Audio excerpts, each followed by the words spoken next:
όταν πέθανε ο κωτής. Μμ.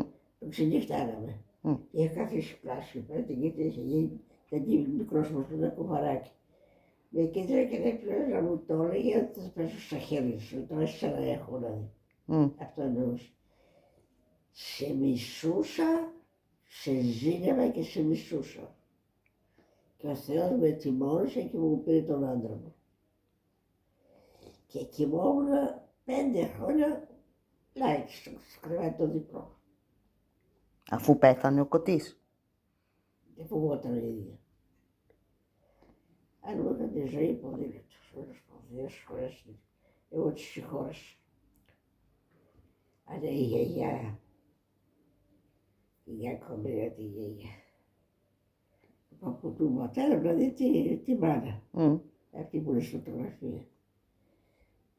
Έβλεπε ότι δεν μου φαίνεται καλά η κόρη της. Φύγε παιδάκι μου λέει και πήγε στη μανούλα σου. Θα ξεσκεπαστείς τη νύχτα, θα σε σκεπάσει. Αυτή ρίξα και θα σε φάει. Δηλαδή την ρίξει. Και όταν δεν πεθάνει, δηλαδή είχε πάει το εκεί η κόρη και η Γεράπο τη λέγαμε, την κόρη της. Τα τελευταία λόγια ήταν, την έκανε η Παρασκευή, η Παρασκευούλα του φωνάνε Τσεβούλα. Τσεβούλα μου τα μάτια σου και την Τίνα. Έγινε χειρότερα το μίσος εναντίον μου ότι όλοι εμένα αγαπάνε, δηλαδή και όχι εκείνη. Έγινε ακόμα χειρότερο.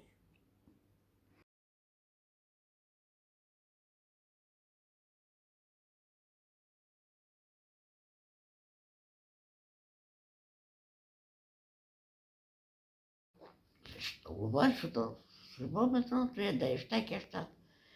Να κάνεις ένα γιατρό μου λέει, πρέπει 10. Και ειδοποίησε το είχε ο Ηλίας. Δεν μπορεί να ο γιατρό από το στάδιο φυματίας. Αλλά λέω καμιά φορά το δίκαιο. Η κωτής παρότι με αγάπη η αλήθεια, δεν μου πότε. Έκανε το σπίτι και το μαγαζί που είχε στο άλλο της Κωτίνας, δεν θυμάσαι τίποτα.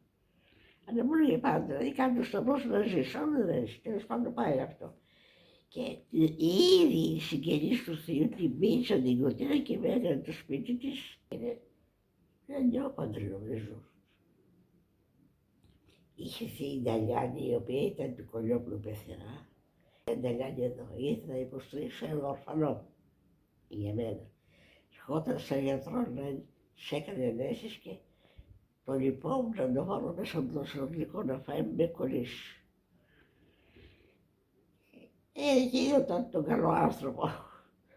Σαν και ένας που δείξω εγώ τι εδώ.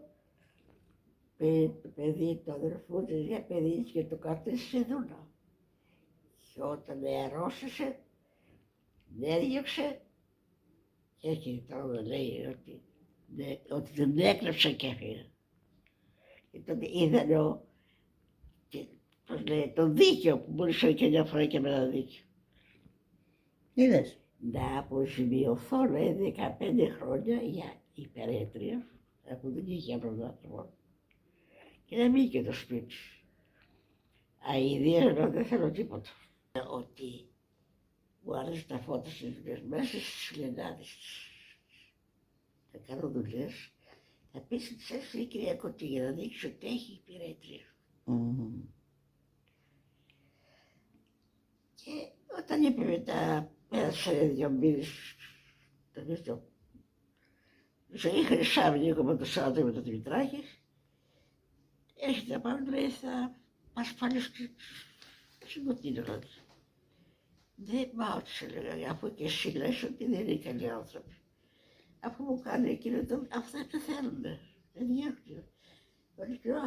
Έκλαιγα και όταν έκλαιγα δεν με μανίβρα, χάσα από μπροστά μου. Ένα σκυλί το χουλιάζει και φεύγει στην τρεσίλα του, χάσα από μπροστά μου. Και δεν σύμπροχα, δεν κάθισε. Τότε η Ελένη Θεός σχολάστηκε, επεμβαίνει και λέει, ας την δίνω σπίτι μας. Και εσύ διαλύσω δεν είναι καλοί άνθρωποι. Απάνω μου πήγα από εγώ αδελφό να μου σώσουμε Την περιμέναμε και της λέει, πάψε, είναι καλύτερα και για σένα να φύγει από το σπίτι. Τότε έπεσε επάνω μου, όχι ο γκόλιος, ο κεραυνός. Λέω, είναι δυνατόν να είναι αυτή η μητέρα μου. Δεν με γέννησε, αποκλείεται. Σηκώστε το κεφάλι απάνω και λέω, και να με ψήσουν ζωντανή, δεν θα στραγγίσει το πατέρα μου το σπίτι. Ήξερα και έγινε, αλλά όσο γύρισα δεν γύρισα, έπαθα πραγματίωση.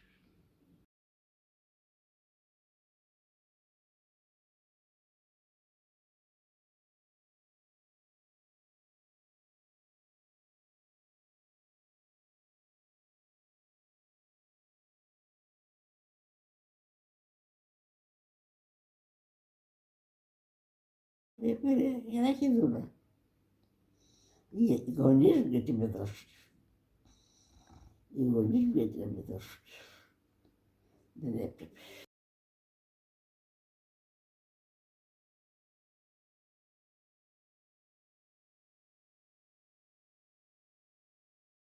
Έχω όλα, αλλά